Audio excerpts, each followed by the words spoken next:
Haryana at 9 PM news channel में आपका स्वागत है। आइए आपको कराते हैं खबरों से अपडेट।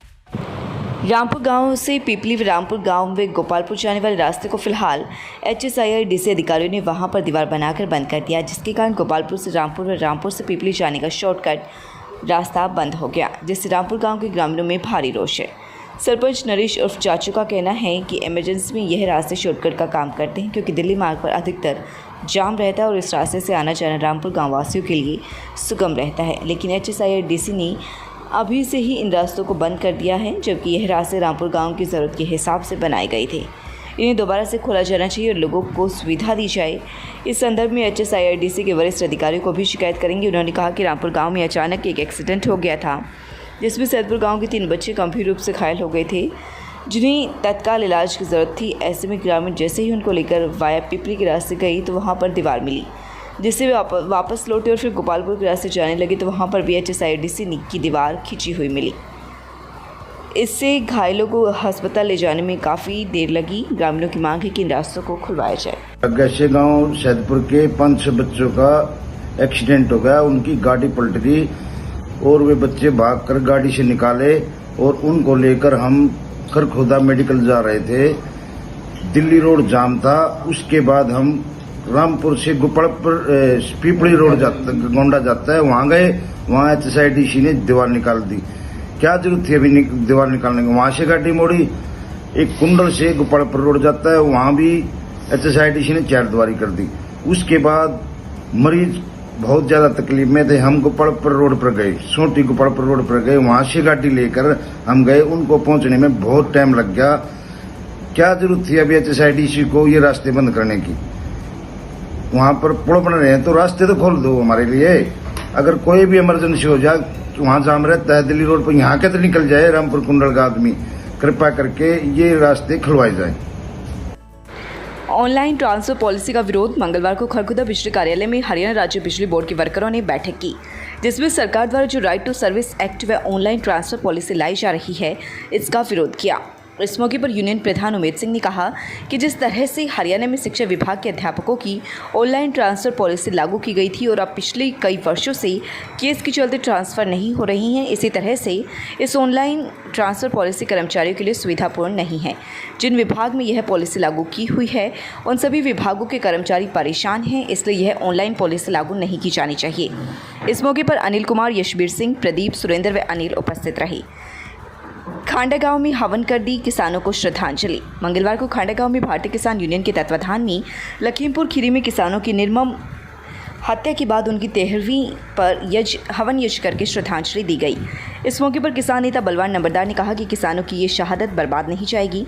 किसानों की हत्या की निंदा करते हुए सरकार से मांग की कि अजय मिश्रा को बर्खास्त किया जाए।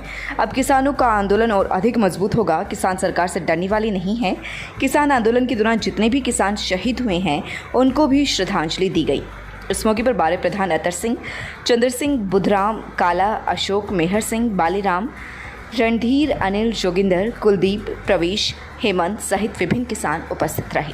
भाइयों को राम राम। आज खंडे गांव में लखीमपुर खीरी में जो किसान शहीद हुए हैं, बीजेपी के गुंडों द्वारा जो निर्मम हत्या की गई है, उनकी आज 13वीं के दिन खंडे गांव में हवन किया गया। उनकी आत्मा की शांति के लिए भगवान से प्रार्थना की गई है। भगवान उनकी आत्मा को अपने चरणों में स्थान दे और उनकी आत्मा को शांति दे। और कई गाँव से किसान इकट्ठे हुए थे, पूरे ग्रामीण इकट्ठे हुए, दूसरे गाँव के किसान इकट्ठे हुए और इस हत्याकांड की निंदा की गई और सरकार से अपील की गई कि भी अजय मिश्रा को बर्खास्त करें मंत्री पद से और उन्हें जेल में डाला जाए। सरकार या बीजेपी के गुंडे समझते हो कि भी ये हत्या करके किसान डर जाएंगे। किसान डरने वाला नहीं है। हमारा आंदोलन और मजबूत हुआ है और आगे भी मजबूती के साथ आंदोलन को लड़ते रहेंगे जब तक तीनों कृषि कानून वापस नहीं होते, MSP की लीगल गारंटी नहीं बढ़ती। हमारा आंदोलन जारी रहेगा। हम सरकार से डरने वाले नहीं है। शांतिपूर्वक हम आंदोलन कर रहे हैं और शांतिपूर्वक आंदोलन हमारा चलता रहेगा। सरकार जो है बौखला गई है, सरकार हार मान चुकी है, इसलिए ऐसे हत्याओं को रोक दिया गया है। सरकार जो है अपने आप में ये महसूस कर चुकी है कि आंदोलन जो है ये खत्म नहीं होगा और सरकार की बुरी हालत हो चुकी है। अलग यूपी का इलेक्शन है, यूपी में भी बुरी हाल होगी सरकार की। मैं ज़्यादा कुछ ना कहते हुए आज तो यही अपील करता हूँ कि सभी ग्रामीण शहीद की सभी किसान शहीदों की आत्मा की शांति के लिए भगवान से प्रार्थना करते हैं कि अपने चरणों में स्थान दे। और अंत में सरकार से अपील करते हैं संपूर्ण ग्रामीण के भी मंत्री को बर्खास्त करे और जेल में डाले।